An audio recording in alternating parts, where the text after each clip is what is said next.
Good morning. It's April 21st, 2018. Welcome to CBS This Morning, Saturday. Is it a real diplomatic breakthrough? North Korea says it's suspending its nuclear and missile tests. We'll have the latest on what it'll take to make it last. Plus, a sweeping lawsuit over the 2016 election.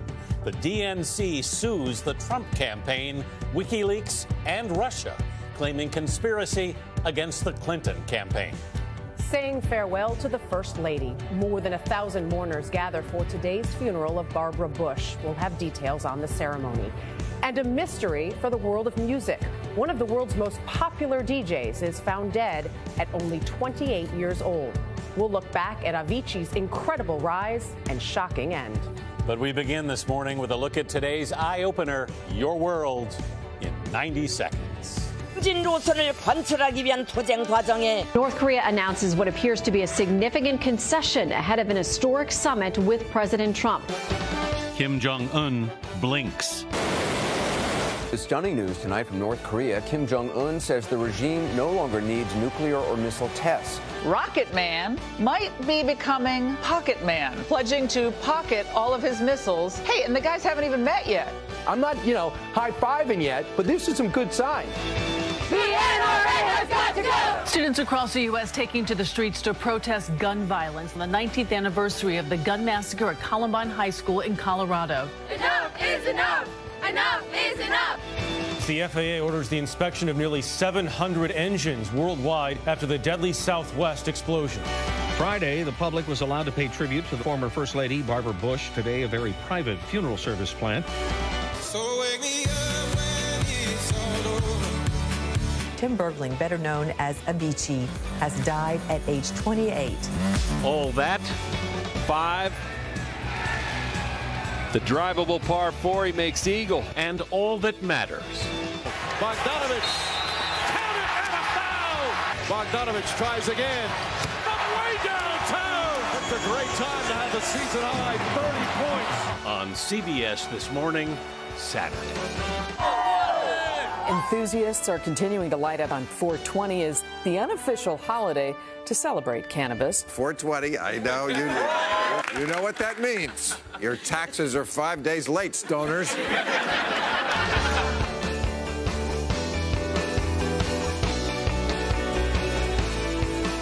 And welcome to the weekend, everyone. I'm Anthony Mason along with Dana Jacobson. And we begin this morning with what could be a huge diplomatic breakthrough with North Korea. The rogue nation says it has suspended its nuclear and long-range missile tests and will close its nuclear test site. But there was no mention of North Korea giving up its nuclear program. The surprise announcement comes just days before North Korean leader Kim Jong-un is expected to meet for a summit with South Korean President Moon Jae-in. President Trump welcomed the news and said he is looking forward to his upcoming historic summit with Kim. The president is at his Mar-a-Lago resort in Florida. Errol Barnett is with the president and joins us with the latest. Errol, good morning. Good morning. A major breakthrough with North Korea would be a much-needed welcome development for President Trump, who, while he's been spending the week down here in South Florida, has been mired in mounting legal issues, from the criminal case against his personal attorney to a new civil lawsuit filed by the DNC against his campaign. But soon after this news out of North Korea, President Trump was fast to describe it as progress being made for all. For decades, North Korean missile tests have been expressions of tactical strength. But now leader Kim Jong-un is showing a willingness to end them. North Korea's state media reported Kim saying that as of today, North Korea will suspend long-range missile tests and close a nuclear test site. President Trump responded late Friday saying, quote, "This is very good news for North Korea and the world. Look forward to our summit." The president is preparing for a one-on-one meeting with Kim sometime in the next 2 months, while North and South Korea are set to hold talks next week. We've never been in a position like this with that regime, whether it's father, grandfather, or son. On Wednesday, during a joint press conference with Japanese Prime Minister Shinzo Abe, the president downplayed what could be accomplished when he meets with Kim. If I think that it's a meeting that is not going to be fruitful, we're not going to go. If the meeting when I'm there is not fruitful, I will respectfully leave the meeting. It is in stark contrast to Mr. Trump's language last summer, following one of North Korea's many threats and missile tests. They will be met with fire, fury, and frankly power, the likes of which this world has never seen before. President Trump also faces a May 12th deadline to renew or reject U.S. participation in the Iran nuclear deal.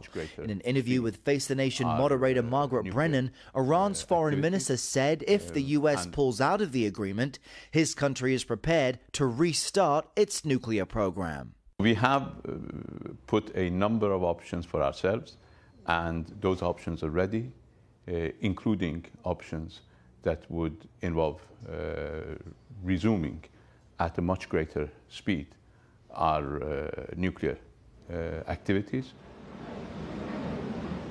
Now, President Trump heads back to Washington Sunday and will host French President Emmanuel Macron for the first state visit of his administration on Monday. A senior White House official says the two will discuss Iran's nuclear activities as well as concerns President Trump has over Iran's activities in the region. Dana? Errol Barnett with the president in Florida. Thank you, Errol. President Trump says the lawsuit filed by the Democratic National Committee could backfire. The Democrats are suing Mr. Trump's election campaign, Russia, WikiLeaks, and Mr. Trump's son-in-law, alleging they conspired to damage Hillary Clinton's campaign for president. The sweeping complaint was filed yesterday in federal court here in New York. It says, quote, the Trump campaign and its agents gleefully welcomed Russia's help. Nancy Cordes reports. The defendants are a who's who of the Trump campaign.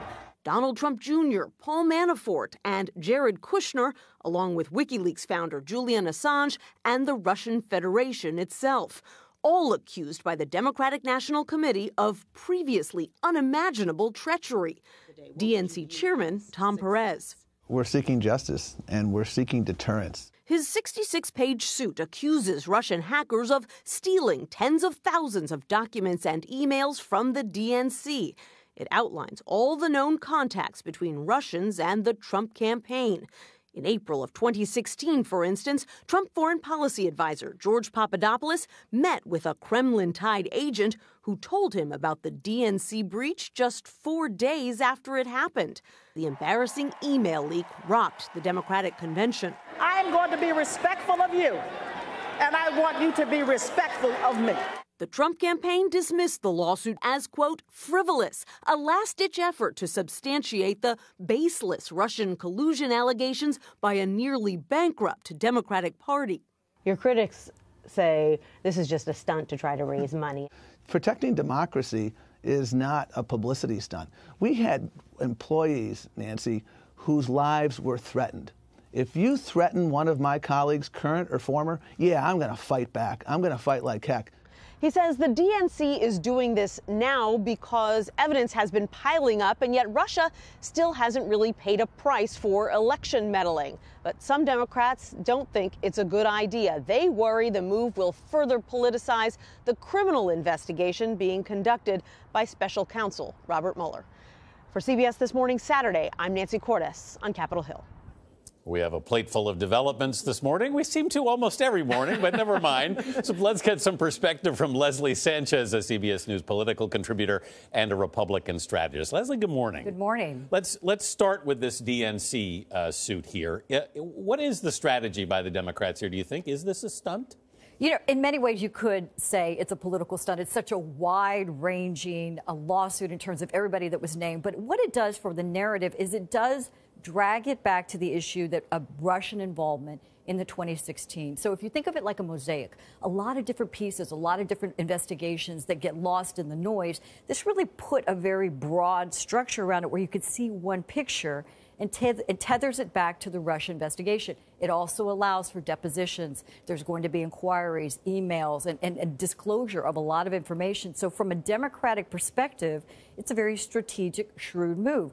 But it does not account for the underlying problem the Democrats have, is their internal corruption, the investigation to whether or not they really were in cahoots, and then the way they talked about the shenanigans going on with the Hillary Clinton campaign, and there really wasn't a way for the progressive candidate to move forward. Not to mention there are nearly nearly bankrupt, $6 million in debt, when you have big, rich Republican coffers on the other side. So a lot of political finagling, but there's some things that actually could come out of this. One of the other big developments, and obviously there are many, Kim Jong-un making his announcement yesterday of a nuclear freeze. Two things. Why now, and what does this really mean? Well, politically, a lot of people feel this is much more about the economic sanctions having a bigger kind of economic, clearly, but political impact. It's very smart to do something like this right before the summit. Right. But the economic pressure is starting to have an effect, and nobody's discounting that. I will say it's interesting talking to Republicans on the Hill, still very skeptical. The people say, it's this today, what will it be tomorrow? Right, and also what does it mean for their state currently, their nuclear state? It doesn't change that. People, they're highly skeptical. I think they want to be optimistic, but you don't want to overread what that means. As much as they're trying to gain something now, it could be a short term, but not necessarily part of a longer-term fix. Still, this is an unexpected move, given the tone coming out of North Korea. Absolutely, and it can be seen as a win for the president. It's something he's put political pressure, they put economic pressure, they're coming supposedly to meet, assuming all the conditions are right, and you can't discount that because it is making progress on that. You have the May 12th deadline, so there's a lot of different things that are aligning for a possible a way to move forward in a much more positive way than we've seen in decades. We saw James Comey's memos released by the Justice Department this week. Everyone's seen them. I was going to say it was a wide release. You know, despite we were the last ones to see them. Right. But apparently, if you were his friend or, you'd already seen most of them. Did we learn anything differently than what we all suspected that we knew? What's interesting about that is we've learned that some people saw the redacted and, learned more than others did. That's not a fair balance in terms of who learned what. There's not clear clarification on what was classified even after the fact. And that always changes. And that changes. So what we know now, Department of Justice has the IG that's going to look in that. That's exactly what the IG should be doing. This is something that you had 3 House committee members asking for these memos to be disclosed. They have put together a statement saying, well, clearly, political message in light of Comey's book tour, this shows that there was no obstruction of justice. It doesn't necessarily show that. It just shows that there's a mix of what has been shared, and there's not a real clear line of who knows what. Right. Leslie Sanchez, thank you. Thank you. Tomorrow morning on Face the Nation here on CBS, Margaret Brennan's guests will include Republican Senator Tom Cotton of Arkansas and Democratic Senator Dianne Feinstein of California. The Federal Aviation Administration has ordered inspections of hundreds of Boeing 737 jet engines, like the one that blew apart aboard a Southwest Airlines plane Tuesday, killing 1 person. Investigators believe one of the engine blades snapped. Flying debris shattered a window and led to the death of a passenger who was sucked partway out of the plane.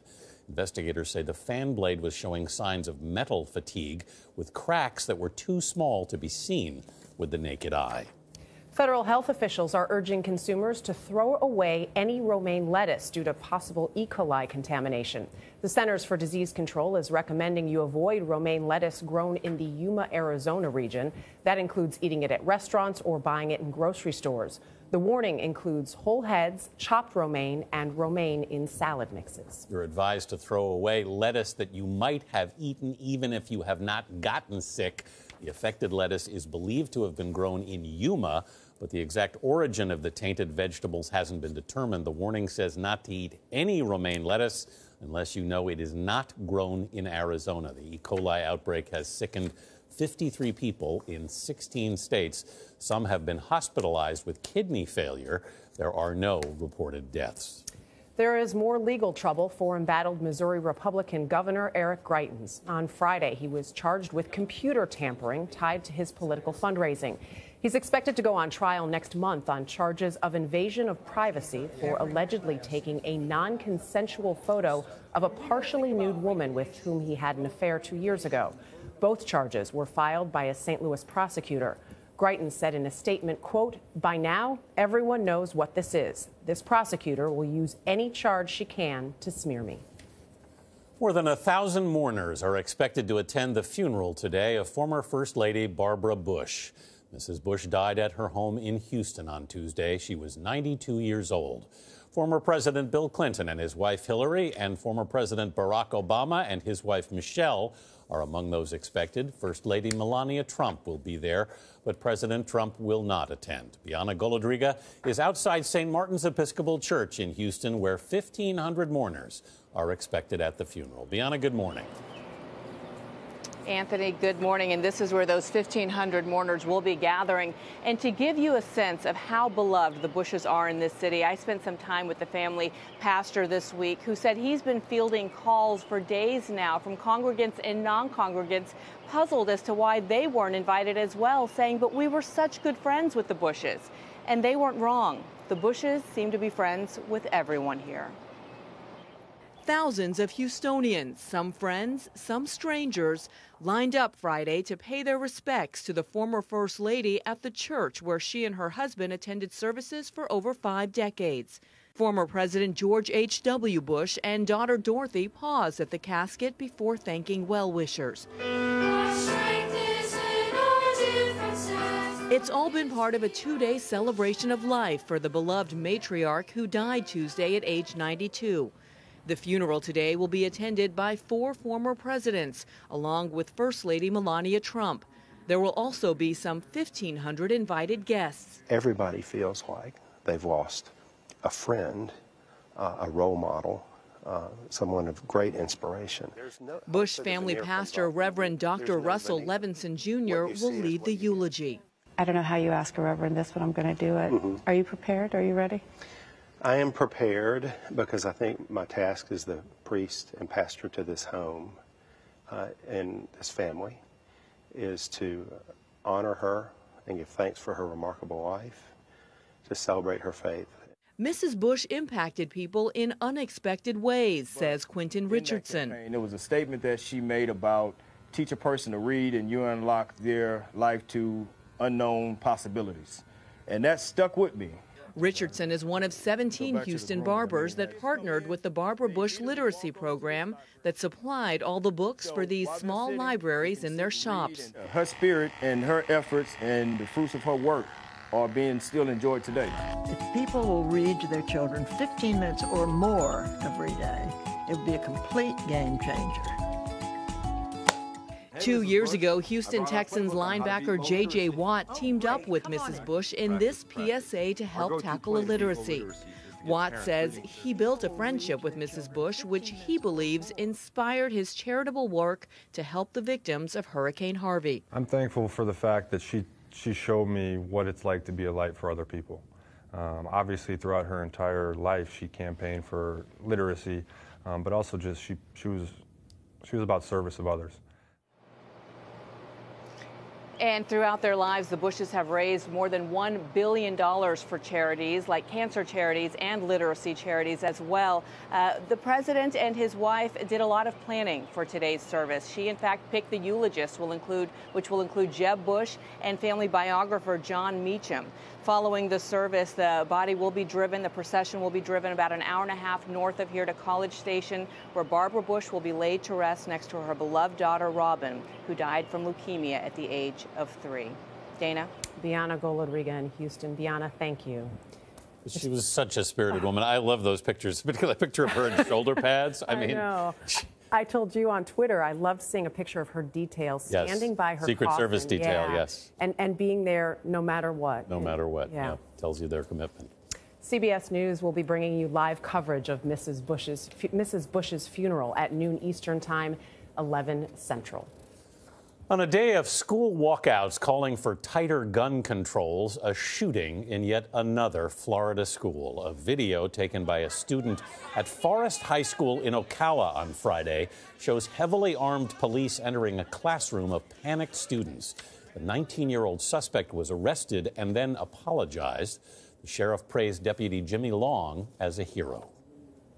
Without hesitation, without second thought, in less than 3 minutes after hearing the gunshot, responded and took into custody the suspect. The suspect was a former student at the school. The wounded student was treated for a non-life-threatening injury. Elsewhere, students walked out of their classrooms in schools across the country Friday to renew their call for lawmakers to take action on gun control reform. Some demonstrations focused on voter registration. Our generation is voting next, and this is how strong we are, and we're motivated. Because we're so young, like, people think that we don't have a voice and like our voice doesn't matter. But I think by doing this stuff, we are saying that it does matter, and we are the future. Organizers say more than 2,700 schools representing every state took part in the effort. It was timed to coincide with the 19th anniversary of the Columbine High School massacre.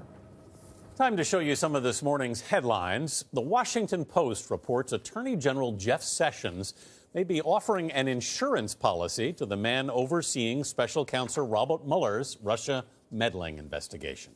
Sessions told White House counsel Don McGahn that if the president fires Deputy Attorney General Rod Rosenstein in an effort to shut down the investigation, he might leave too. Sessions has been the target of numerous attacks from the president since he recused himself from the investigation. It was that recusal that placed Rosenstein in charge. The Hollywood Reporter says actress Allison Mack, best known for her role on the TV show Smallville, is facing sex trafficking charges, among others. It's in connection with her alleged role with a cult. Prosecutors say Mack recruited unsuspecting women to join what she called an empowering organization for women. The victims were then exploited sexually and physically. Mack entered a not guilty plea during a court appearance in New York on Friday. The Philadelphia Inquirer reports Temple University has suspended the Alpha Epsilon Pi fraternity. This comes as police investigate multiple cases of underage drinking and at least 2 instances of sexual assault. The alleged 19-year-old victims told reporters they both attended parties at the fraternity where drinks were served and eventually reported what happened to the police. The fraternity said it is appalled by the allegations. And the New York Daily News reports a New York Mets fan is hoping to pay back one of his childhood heroes. Veteran infielder Ed Kranepool is in need of a kidney as he battles a diabetes-related issue with his kidney. A 55-year-old man who does not want to be identified remembers Kranepool signing his baseball mitt when he was just 5 years old. It's not clear if the two are a match, but the fan who is being tested says he will donate his kidney if he can help. Wow. If you're a Mets fan, Ed Kranepool is a big name. He played on that team for a long time. And it is always amazing to me what somebody will do for someone who's just touched them even in the smallest way. A small but a big way.